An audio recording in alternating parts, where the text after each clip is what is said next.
I'm going to wait for a few more people to join. We have to wait for Corbin to join. Well, Corbin's not going to join us immediately.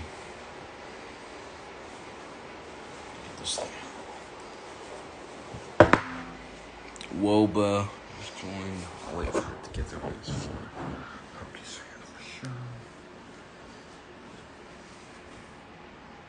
Tyler Conley just joined. Bodie Pullen.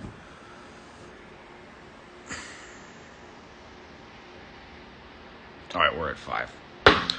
What's going on, guys? This is Dean Barker. And Ross Barker. And we are here for Rocktown Rundown, episode number 11. 11? Okay. I think. As you can tell, we're in the dog days of the year at this point. So, as you can see, we don't have the table set up. We're just holding the phone. This is going to be completely sketchy. Let's do it at the bar. Yeah, we set up a bar at our apartment recently, so we're going to set this up over here. I got a drink. I'm going to take this last Gatorade. Fair enough. I took the other one earlier. So, yeah, we're at the bar right here at the Rocktown Rundown Studios. A.K.A. our apartment. Yeah. So, we're just going to talk. Oh, I got the charger, so the phone won't die. So, what we're going to do, we're going to have Corbin Lucas on a little bit later to talk about, we'll do a normal show. We'll ask a little bit about him, but we're going to talk about championship series coming up between the Reds and the Shockers.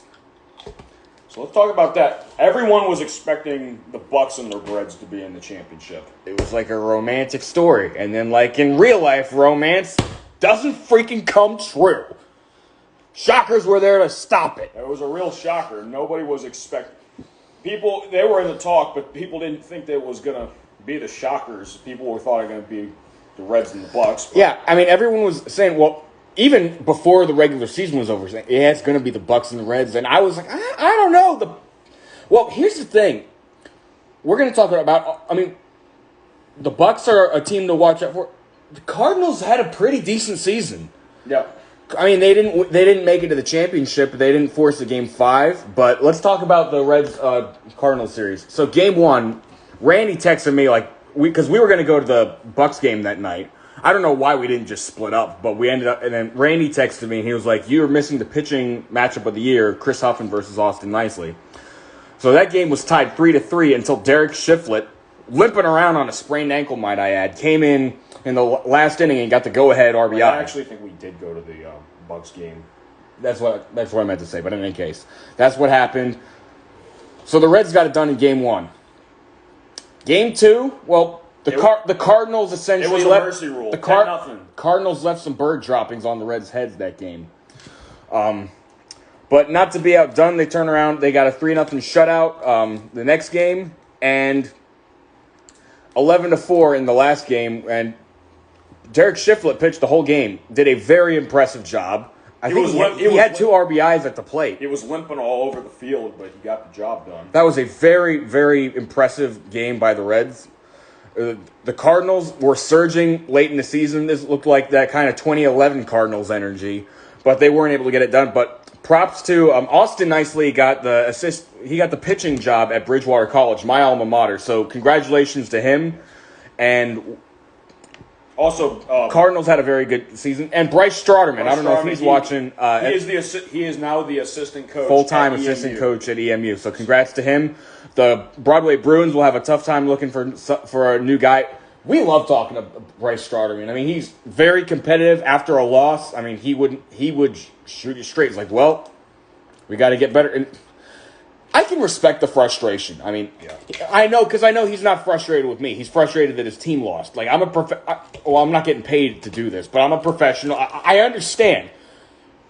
And speaking of other interviews, if you haven't watched it yet, go watch Coach Chandler's interview from after last night's game. That man, I got bags under my eyes right now. That man, he looked like they just lost 10 the season. I mean, we talked to him and said, well, you won 23 games, you won Coach of the Year. He's like, yeah, but we didn't make it to the championship. It's like, that is the respect. Like, that man commands respect by, he wasn't a sore loser, but he's like, yeah, the goal was a championship and we didn't get it done. I respect that, and that's why he won Coach of the Year. The Reds got it done. Shockers Bucks was a heck of a series. I really enjoyed watching that. The first game, it was competitive. The first few innings. I thought it was going to be the Shockers that game. And then the Bucks, all of a sudden, I think it was in the 6th or the 7th inning, all of a sudden just come out of nowhere, run. Kevin Nevado hit another home run. So that was 14-4. They didn't even get to the 9th inning. So that was very impressive. Game 2, Shockers, they went down early, but they turned it around, and they ended up winning 7-6, although there was a lot of controversy over the strike 3 call to end the game. I will say, having been an official myself, 9 times out of 10, I'm going to go with the umpire. Oh, we got Corbin Lucas on here. Corbin's going to give us a few annoying comments in the comment section before he joins us. So, but yeah, Shockers showed out game 2. Game 3, that was pretty serious for them to go in there and then win that game. It was, although I will say, I know Luke Shifflett's he's injured. He's gotten up, but that was very hard to watch. We're certainly hoping. I mean, I would presume he'll be back by next year, but that was very hard to watch because I was literally like 15 feet away when it happened. I was on the first base side when Luke Shifflett went down.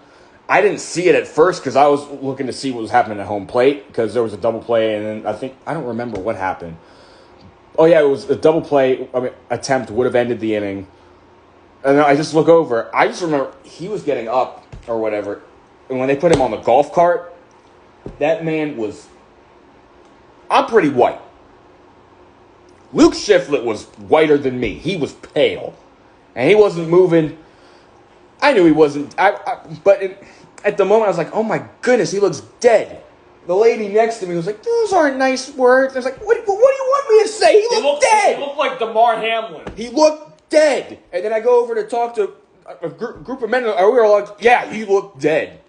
So I'm glad that he got up. They had to take him to the hospital that night, but he was at the game last night on crutches. But I mean, you could say, well, there's an asterisk in this series win, but I mean, it's the Bucks and the Shockers. It's because in game 4, the Bucks won. It was a solid win. They came out and the part of that was the Shockers were missing some of their guys. They were missing Potts. Yeah, but the Bucks were missing Shifflett. The Bucks they went out there. They played like they were about to get eliminated. So they went out there. They got it done. Game 5, it was an 8-5 final. That was one of the better games we've seen this year. It was very competitive. Potts is the difference maker. Yeah, Potts wasn't in the starting lineup last night though. I wonder what would have happened if that had gone down. Because we were talking after the interview on Wednesday night, and he says, well, who's going to pitch on Friday? I said, just put Potts on the mound. But in any case, that was a very fun baseball game to watch. Corbin Lucas was there. He was on the radio for a bit. There were a lot of Reds players at that game. It's a 15-minute drive. You just go over there and see who you're going to be playing. Ray Sherfy was in the stands. He had his black Reds jersey on. Yeah, but that was a fun game to watch. It was neck and neck early. It was really we were saying like the whole last week, we don't know who's going to win this series. Like it's been a very competitive season. It's been a very competitive semifinals. But what ended up happening was the Shockers, they got ahead and then they didn't look back. Gray sleeps in that jersey, yeah. And then he doesn't even wear he doesn't even wear the actual jersey. Yeah, he doesn't even wear the right jersey during the game. Like, Gray Sherfy wears whatever jersey he wants to wear. If he wanted to wear a Cincinnati Reds jersey, they wouldn't say anything. He could wear a St. Louis Cardinals jersey if he wanted to. But if he can play, it doesn't matter. But bottom line, for the Shockers to win 2 games at Buck Bowman Park was very impressive. Yes. So that is not an easy place to play. I've said this before, that is definitely, without a doubt, my favorite place to go. In the RCBL. The Cardinals always give us the food in the post-game meal, but I'd say that was a very good game. Honestly, the Bucks pitching, I mean, they had Tucker Haraski, one of their solid guys. They put Reed Long in. They put Jaden Isidro. Sam Imeson was getting ready in the 8th and 9th inning. So they understood this was a winner-take-all game. Winner goes to the championship game. Wasn't in the lineup. Yeah, Kevin Nevada wasn't in the lineup. I believe there was one other player missing other than Luke Shifflett. I remember hearing that. So the Bucks were a little sidelined. They just didn't. I mean, you needed more hits. You had 9 hits. You need to bring runners in. I believe Potts held them hitless for the first 5 innings that he was pitching. But Matt House, goodness gracious, that man got it done on the mound. Because Messick started and he gave up 2 runs, which is uncharacteristic. Kirk Messick, he won Pitcher of the Year this year. So Matt House to come in, and he had an RBI at the go-ahead RBI at the plate. Matt House had a heck of a semifinal series. Bodie Pullen also, he had a 2-run double. He was 0 for 4 leading up to it, but the man didn't get down on himself. He came in with a single that ended up being very pivotal because they had the tying run at the plate.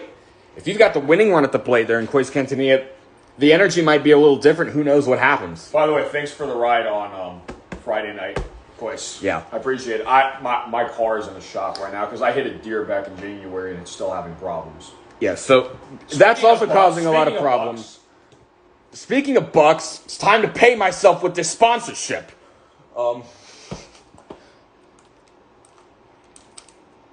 I gotta be honest, we're getting worked, the eye bags and everything, we are getting worked, we're almost rotten to the core. But if you want apples that are not rotten to the core, you need to head down to Finn Irene Farm in Bluegrass, Virginia. Organic apple orchard. Ross. They got apple sauce, they got apple cider, they got apple juice, right? I believe they have apple juice. Yeah, anything apple, you need apples, it's the big apple. They got everything apple except apple products, which honestly the government's spying on us with these apple products, so I don't really So we got to be careful about what we're saying. 23 acres of apples. Honestly, they could probably build a baseball field.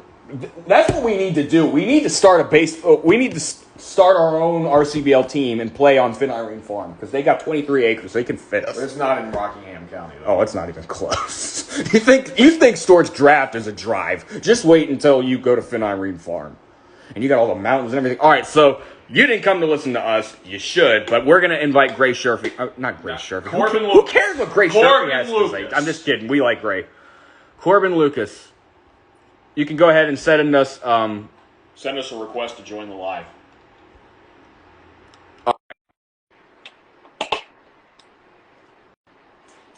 And there we are. Hey, what's up? The Bridgewater Reds outfielder and played a little bit of infield this past series. Corbin Lucas, thanks for being on.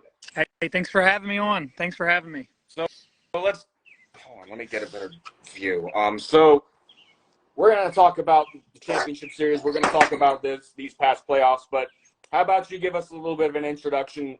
Who are you? Where you were born? How you got into baseball? And what you do for a living and that kind of thing. Yeah, so Corbin Lucas. I grew up around here. Went to Fort Defiance. Started playing in the county league actually when I was in high school. Played for Stewart's Draft. Did pretty great there. I think we went back to back one time. It was pretty awesome. Left Fort, went to Shenandoah University, played up there with Coach Anderson for 4 years. Became good friends with Nolan Potts. It's actually a roommate of mine from college. Before you became sworn enemies. Yeah, and and they have to hate each other now, just a little bit. And, I'm a police officer, more recently a detective, so it's pretty cool, honestly. So inspiring. I didn't realize that when we went live that we were going to get all of your followers too. Yeah. Corbin is the bomb. So let's talk a little bit about this past playoff series. Quarterfinals was everybody's 1 through 4 swept the quarterfinals. So that actually bought us some time but in any case, let's see, you played Elton. We'll be respectful. We won't talk too much about that. And semifinals, the Cardinals, I mean, you won 3 out of 4, but they gave you a challenge. Yeah. Yeah, so we I think Grotto's the team we really never play well against. I actually hate playing at their ballpark. You won 3 out of 4 games in the regular season against them too. I don't know what it is. I personally don't like playing at their field, and it's 375 to center. Yeah, which really it looks a lot bigger than it is. I think TA's Ray Heatwell Field is 372 to center, so it's really not that big of a difference. But something about the ball, how it flies, I don't feel like I see the ball well there. I don't know, but that series had me in a lot of anxiety up until after Joe Christopher's start. I felt really confident after he came out there and just dealt, honestly. Yeah, Joe Christopher, you've got the Bridgewater Reds have two big arms, Derek Shifflett and Chris Huffman. But a guy that hasn't been getting a lot of Joe Christopher. Yeah, Joe Christopher I think he's undefeated this year, if I remember correctly. I think he's gonna be a junior at Bridgewater this year. So he's got 2 years of college left. Yeah, Joe's the real deal. Honestly, I didn't know much about him before this year. I don't know if he really got a lot of, pitching appearances at Bridgewater. I think they used him in a different role. But for us in the starter role, I mean, he's been dominant. He's been just as good, stats-wise as anybody all year, I think, personally. Yeah, speaking of Joe Christopher and pitching at Bridgewater, it's interesting to note, Austin Nicely will be heading over there as the pitching coach. And so you're losing – I mean, we only had him for like a month or so, but Austin Nicely to go from the minor league baseball to here and then back right into a coaching job. And Bryce Strouderman, one of the guys I really respect in this league, 26 years old, but that man, I mean, they didn't have the best playoff series this year, but I've been getting insurance calls all day. Yeah. 60 calls in 3 days. Bryce Strouderman, a heck of a competitor. We're looking forward to see what he does at EMU. What do you think that dynamic's going to change with, like, these two big names in the RCBL heading out?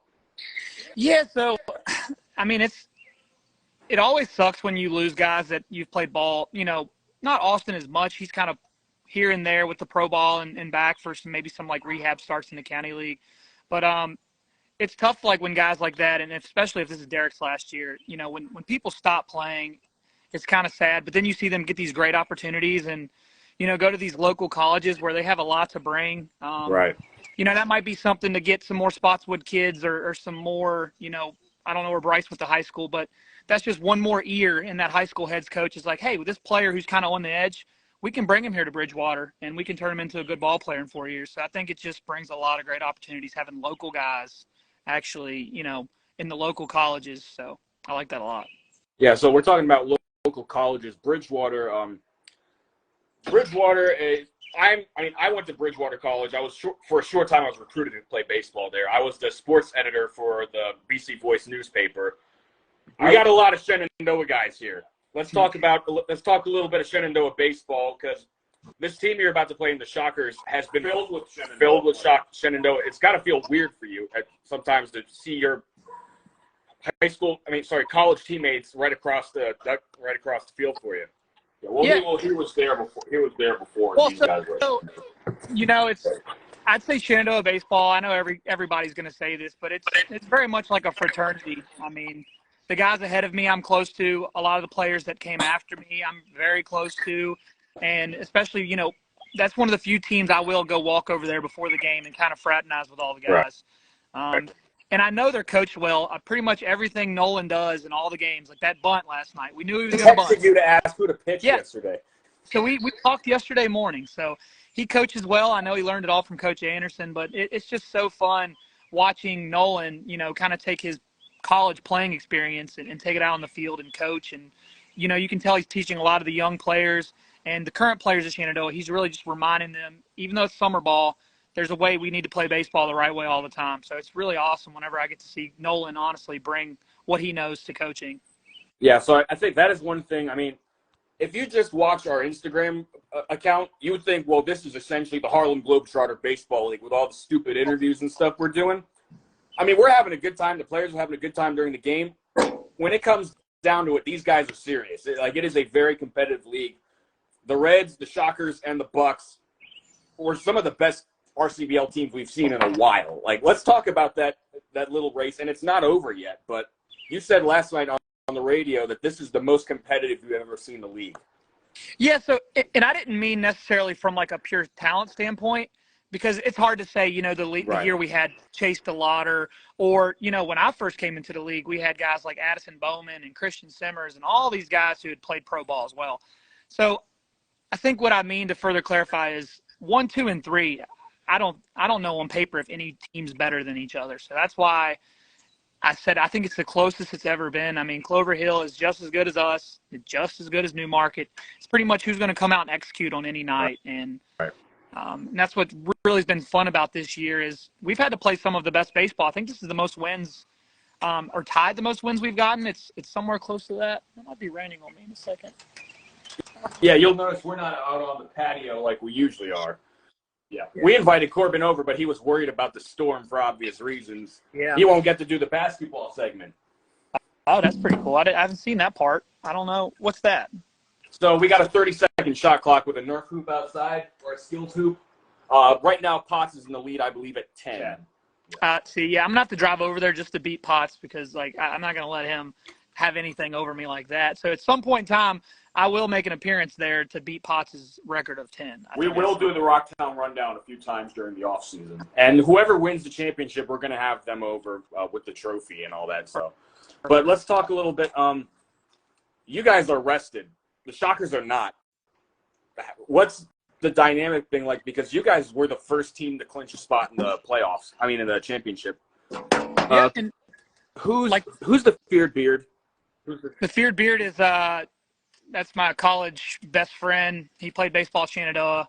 He's a doctor. So when he says that, I'm not going to repeat what he said, but when he says that, he knows what he's talking about. I mean, he went to med school, so I don't know if that means he knows anything other than how to make diagnoses. So he might be right.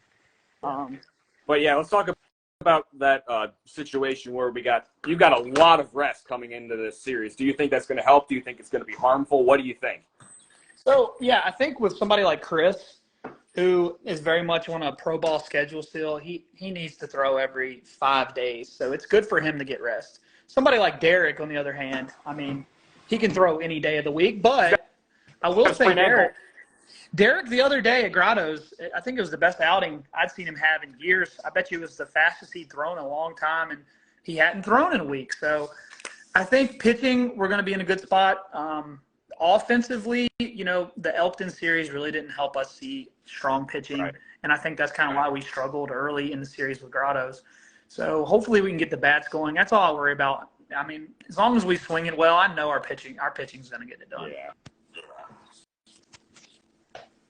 Corbin Lucas should be pro, but they don't respect D3. I mean, Division III, here's what I've noticed. We had a player, I played football at Shenandoah. My first year there, I was a transfer from Bridgewater. But my sophomore year there was a guy, Hayden Balzerman. Mm-hmm. He just got married, by the way. Congratulations, Hayden. Yeah.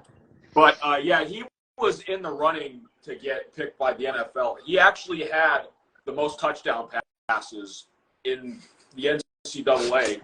But they don't I guess they didn't respect him because he was D3, and they'll say, oh, well, the competition is hard. Not that much. Let me tell you something. The ODAC is one of the most competitive conferences in Division III. But you also have to consider, a guy's used to playing in front of 500 people. You put him in front of 50,000. It's gonna be interesting to see how that looks. But if you go from like a high school to Alabama or something like that, you have that same experience. Yeah, there are legitimate differences between Division I and Division III, right? But I will say, in my opinion, the gap is getting a little bit closer every year.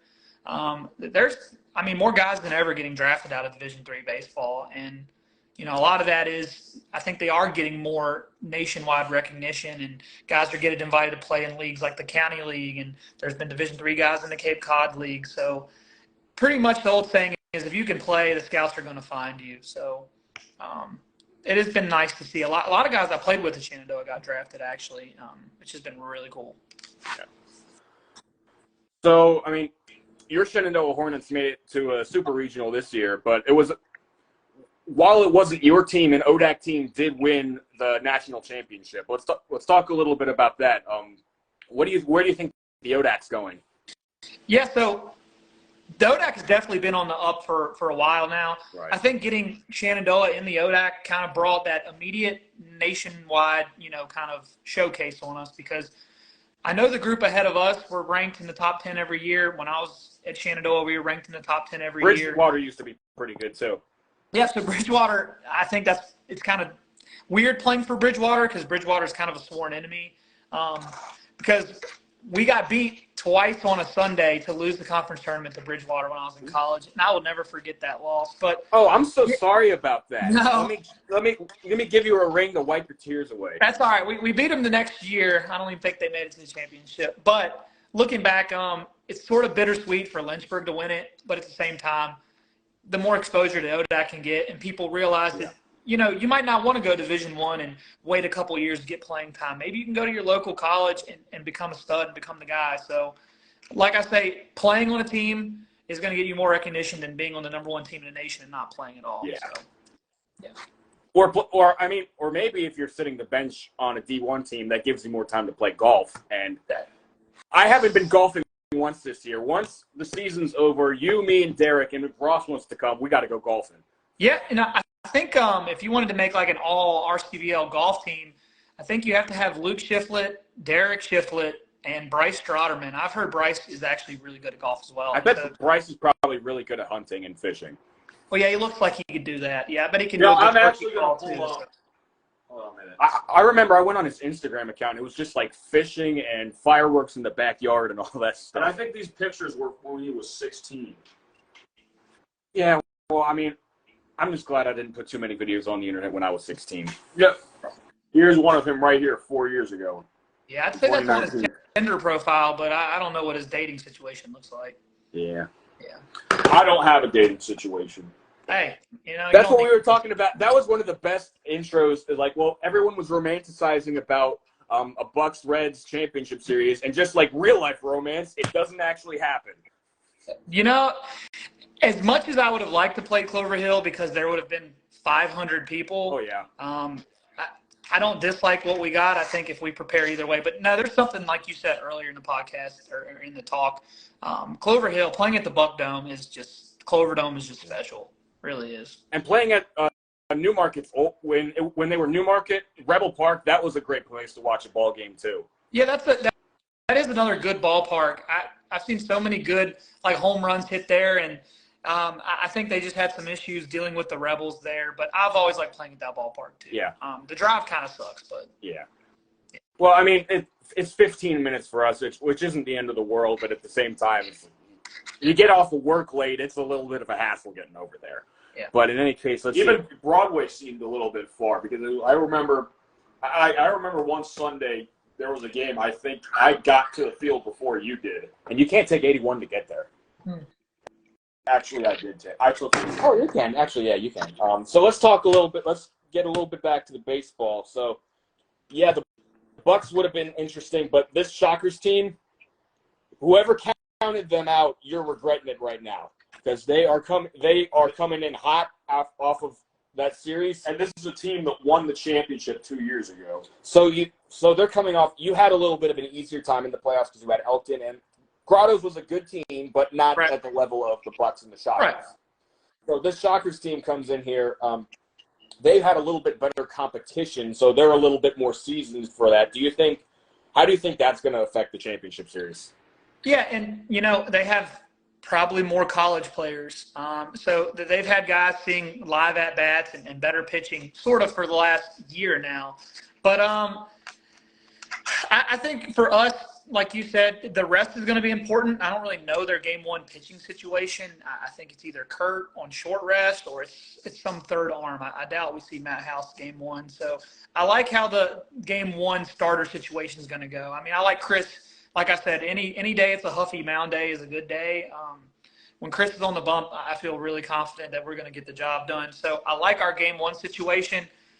We just got to come out and execute. But, yeah, the Shockers with all the college kids, and they steal a lot of bags. And I think kind of all year holding runners and throwing runners out has been a struggle. So we really got to keep them off the bases. That's going to really be important for us. You talk about college. One last quote on Shenandoah. Your teammate Noah Cornwell just signed to play there a few weeks ago. How do you think that's going to impact Shenandoah's chance of making it to the College World Series, the D3 College World Series? So Noah is the real deal. And if you know anything about how Shenandoah's baseball field plays, it's a power alley to right field. Like legitimately, it's been known for years. The wind blows straight out to right. And I think even when I played at Shenandoah, we've had very few guys that can pull the ball that were left-handed with some pop. So I think Noah, if he goes up there and he swings it like I know he's capable of, I think he just puts a really big bat in their lineup. For a team that already scores a lot of runs, I mean, you just improved at a position, and now you got a guy like Pierce Booker, and then you got Noah Cornwell, guys that can hit a bomb at any time. So I'm actually going to drive up there and see a bunch of games. I'm so excited about that. I'm so glad Noah went there. Yeah, and we'll see how it works because, I mean, the whole 3-0 situation, I mean, we're making jokes about it, but this man always swings 3-0. I mean, he hasn't had too many 3-0 swings second half just because nobody's going to – they know don't get down 3-0 because you know what's coming next. Right. But we'll be interested to see what happens there because, I mean, he says, well, if you put it over the plate, I'm knocking it out of the park. Yeah. Speaking of knocking it out of the park, you've had quite a few home runs in this second half. What was the key to – I mean, not that you were bad or anything in the first half. Well, I was bad in the first half. So I think the first half was probably the worst I've hit in my entire career at any level. But I think, just having your guys trust in you, and we got there early. I really can thank Noah a lot for getting to the ballpark early and trying to get back to, making hitting easy. It's really hard to make hitting hard. And sometimes, you're your own worst enemy when you're hitting. Right. You can hit the ball hard and get out and you're pissed off, but then you can go up and hit a blooper and you're the happiest person in the world if it's a hit. So when you're struggling, it's easy to magnify it. So I can really thank Noah and all the guys on my team for just having confidence in me and, just getting there early and working on my swing and trying to get everything back. Hopefully the Grotto series was kind of lackluster, but hopefully, I can figure it out again for the last series. Yes. So we talk about Noah Cornwell. This year we instituted the RCBL Player of the Week because that wasn't a thing before the season. Noah Cornwell didn't win it, but essentially every week he was the most consistently in the running. And I was like, this guy's got to get some sort of commendation because he's been killing the ball all year long. Yeah.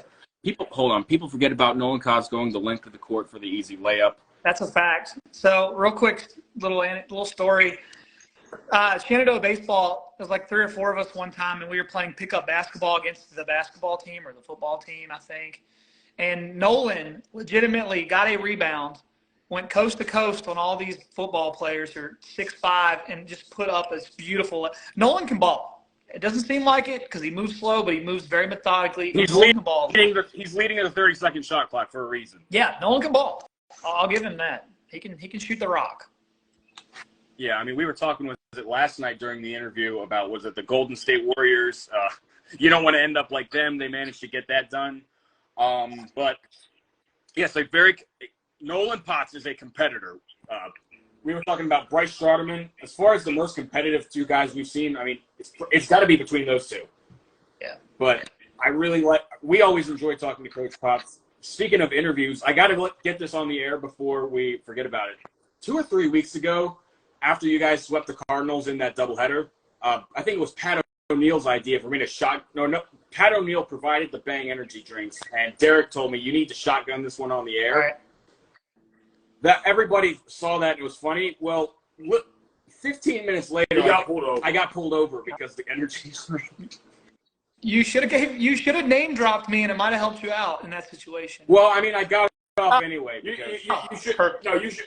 If you had an extra one, you should have given it to the cop. Yeah. They do like energy drinks. We do like energy drinks. That is a problem. Yeah. So that was funny. So people know, there's a lot of price that has to be paid for that ridiculous tomfoolery you see in the interview. So looking ahead to this series, it's going to be honestly, I think this series will go 6 or 7 games. It's just that caliber of baseball. And you split the regular season series with these shockers. I mean, now the first 2 games were blowouts.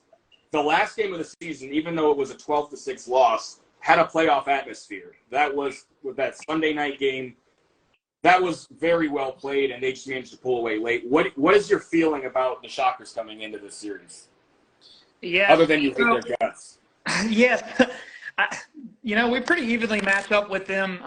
They just have such a great defense. Last night, the third baseman, I'm drawing a blank on his name, but he made 3 or 4 just great plays. And I know Frankie can play, and I know when they got Henry that he can play, and Hayden Madigan, I believe is his first name. He can play. Harrison. But Hayden can play too.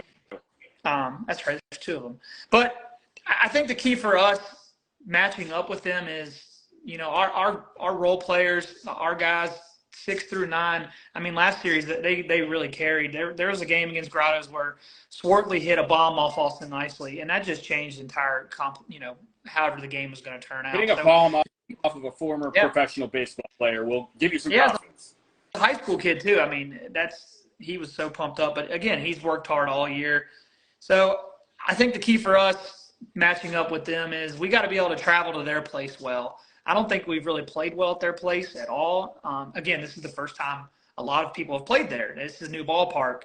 Unless you played around here in high school, you haven't played there. So, right. Yeah, there's the adjustment. There's also the issue of home field advantage. The Shockers, it should be noted, because when they moved from Newmarket to Spotswood, that's an extra drive for all those fans who were local to their team. Right. But they have developed a pretty solid fan base there that they have right now. I mean, it's not as big as it was, but Rebel Park is a pretty big field. I mean, it's a pretty big stadium, so you can fit a lot more people in there. You can fit a lot of people at Spotswood, but you have to bring a lawn chair because, goodness gracious, those hills are a pain. Yeah. These bugs flying around this apartment are reminding me of Spotswood. But we want to talk about hills. Elkton you could probably fit 2,000 people at that stadium. I mean, yeah, that is always the hill, you want to go sledding, but you might break your neck. I mean, that if you had to run that 5 times for making an error, you'd want to die. So Elkton is no joke. But then it plays like 300 feet, so you'll like playing there because if you just hit a pop-up, you might hit a bomb. So yeah. So let's see. I mean, Elkton didn't have the best year, but as far as we got to be honest, they had their uniforms were pretty solid. Like, they made adjustments. It'll be interesting to see if they can get some talent if they can get some legit talent on the field. It'll be interesting to see what that club can do. But looking ahead, see, there was something else I wanted to ask. 2 hours of work study for standing on a rake. SAQ workout at Elkton would be rough. Corbin knows a thing or two about hills. Corbin wins in 4, or I'll go to Bodie. Bodie Pullen, yeah, I mean, we were talking about him earlier. I mean, people need to know, yeah, we talk smack on the interviews, but we're just messing around. Like, I wouldn't have done, like, if the Shockers had lost last night, I wouldn't have brought up that stuff about, the Golden State Warriors. Right. But, yeah, Bodie Pullen, I mean, he had a heck of a series. You're going to have to watch out for that guy, too. Yeah, I don't think that's the Bodie he meant. So, at Shenandoah, they have, like, a JV. There's, like, a JV team. It's a weird thing. But there's, like, 2 college baseball teams. And I played with a guy in high school who was on that JV team. There's 2 fields. There's the upper field, which is Bodie Grimm, which is where the JV players played. And then there's the main field. So, it was, like, a playful way to kind of talk smack to say, like, you're going to play on Bodie today, So, unfortunately, Bodie having the same comparison name, I hope he doesn't get a hard time for that. But I bet Nolan's pretty good to him. So. Oh, he's doing 1,500 push-ups right now. He's going to make you regret that statement. Yeah. Okay. Spade's still upset with me that I robbed his home run in the home run derby. But yeah, he's not a home run hitter. Like, you have to hit it over the fence for me to rob a home run, buddy. Yeah, that's exactly how that goes. So, looking ahead, I mean, we've talked about pitching, we've talked about fielding, we've talked about the hitting. Overall, I mean, this Bridgewater Reds team, I mean, you've got much more of a dynasty. He's upset. Hold on. Derek Shifflett. All right, we're bringing Shifflett on the show. Bring him on. Hold on. Is he going to join? He's in the car. Yo, D-Man, how's it going? What's up? Where are you going right now? I'm on the way back from a golf tournament. You know how lucky you are? We were just talking about this. You know how bad I want to go golfing? Let's go. I don't have any free time. But, yeah. Hey, Corbin hits bombs, dude. I'm sure he does. Yeah. Well, let's talk about that. Like, what's the difference? Because Derek, Corbin, you guys been golfing a lot. Like, how does the swing adjustment change from the morning to the AM to the PM? Yeah, I'll let Derek answer that. It doesn't change at all, man. You should see Corbin hit a golf ball. For me, they're two very different swings. One swing I've worked on for 30 years, and I feel like I know exactly what I'm doing when I do it wrong. And then the golf swing is just like, okay, what's going to happen this time? It's just pure luck. So. Yeah, I mean, for me, I went to Bridgewater College, and we got free golf memberships to, was it Sandy Bottom, which is like a 9-hole par 3 kind of thing. For me, I had golf class with Coach Clark my sophomore year, so that got me into golf, and it's almost like addiction. Like the first step to solving the problem is admitting you have a problem. Because I love to play golf, but I'm no good at it. Right. We'll have to go play sometime. We will. We'll have to go. But let's see. So Derek, let's talk to you a little bit. This is Derek's second time on the show. He was on our inaugural Rocktown Rundown, but how has it been playing with this ankle? Because we saw you go down when you were playing Elkton, and we thought, well, that's it. And you said, I think I'm done. Ankle's fine, man. We're just getting old and fixing things. Mamba does it all. Pickleball too. Shifflett or Chantel, Bodie. But yeah, we were talking earlier about another Shifflett who got injured when Luke went down. Because I was right in front of him when he went down. Corbin. Goodness gracious, that man looked like he was dead. He was pale. I'm pretty white. He was whiter than me. I'm more pink. But yeah, I said, goodness gracious, that man looked dead. I'm glad he's not dead, but that was ugly. Like a sprained ankle, boy, he ain't nothing to play with. So how was it like? It's your left ankle, right? Yeah. How was it coming down on the mound this past Friday? Because that was probably one of the better pitching performances we've seen this year. When you get the adrenaline going, you don't even feel it. It felt fine. Did you take any pre-workout before that game? No, I'm not like you. I don't shotgun energy drinks. Because he doesn't want to get pulled over. On a serious note, though, 2 or 3 days after Shifflett got injured, Derek got injured, the next time I went to the gym, I played his at-bat music on repeat when I was going to the gym. So, yeah, as a tribute. I knew he wasn't dead, but... And whatever was in that pre-workout I took that morning, I felt like I injected myself with shark testosterone. We got to talk about the Sharks. That was during Shark Week, too. A few weeks ago, we actually have the Sharks. These Sharks are going in the RCBL Hall of Fame, and by RCBL Hall of Fame, we mean, was he hurt or injured? He was dead. Well, get him up. You got to get him up. Oh, gosh. Oh. What is Derek going? Pierce is joining us. Yeah, I think Pierce didn't play until Game 5, but he came through and got an RBI. That was a key part of that game. I think he went 2 for 4 or 2 for 5. So, yeah, it'll be interesting to see dynamic when him coming back. Derek's gone. I think he had to go. I think he sprained his other ankle. So. Shoot. All right, so we're not going to keep you forever. Bridgewater wins their second title in a row if. We win our second title in a row if we can score 5 or more runs a game and our defense plays well. Again, I'm not worried about our pitching. They got to come out and execute. I worry about our defense sometimes of late. We've played some of the worst defense, like right before the playoffs, but we have great players.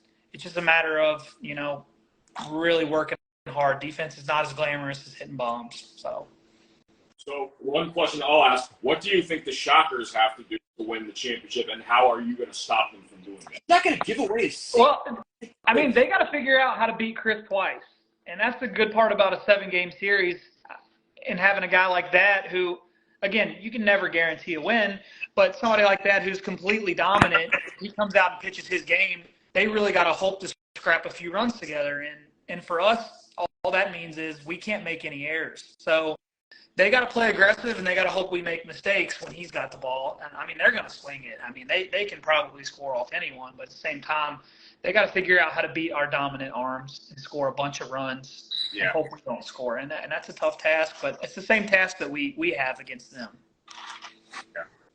So what's it going to be like? Because we've talked to Derek Shifflett. I mean, unless he gets the idea that he wants to go for another run, this is probably going to be his last year. What's it going to be like knowing that this is your last time playing with him? If I wasn't going to see him probably every Saturday morning playing golf, it would be a little different. But I know Derek. I know he says he's done. But I think depending on the situation next year, if I can just creep in the back of his mind and I'm like, just come pitch a few games, play the playoffs. I don't want to make promises, but maybe I'll be able to convince him to come back. But I don't want to stop playing baseball with him yet. He's a guy that when he's on your team, you love him. But if I had to play against him, I would hate his guts. So one non-baseball question, and unless you have anything, I think we'll let him go after this. You said earlier you're a police officer. Mm-hmm. What's it like being a police officer? Because we know a lot of people are trying to vilify you nowadays.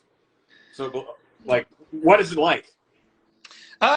So, I mean, it's just like when you're playing sports and you're striking out and the people that have supported you for so long are starting to yell at you because you struck out with bases loaded. So, at the end of the day, I'm an adult. I'm a grown man, and I got a job to do, and I got to do it at a high level. So what I do now is a little bit different than driving around, pulling people over and writing tickets. I try to solve more major crimes. So there's a lot more satisfaction about really feeling like I'm making a good, making good for society.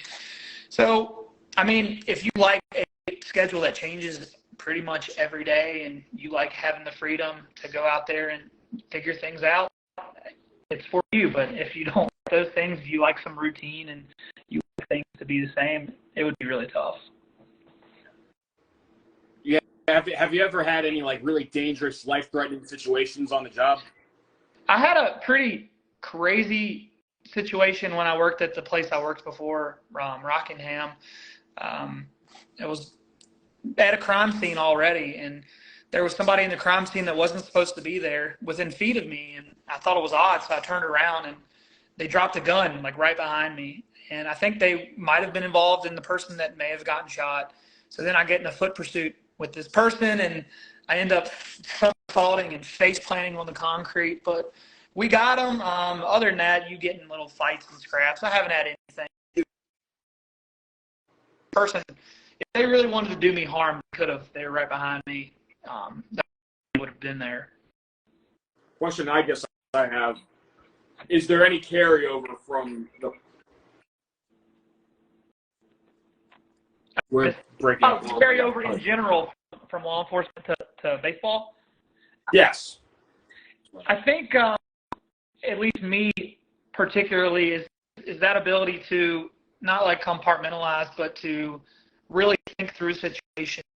I'm not like a hitter who just goes up there and sees ball, hit ball. I have an approach. Every time I'm looking for pitches and zones and counts, and I'm very methodical with my hitting process. And I think that applies directly to my job. I go after solving cases the exact same way. So, I believe in, having a plan and going up there. Like if I was hitting off Kirk, I already know, in my mind what I'm going to do to try to be successful against them.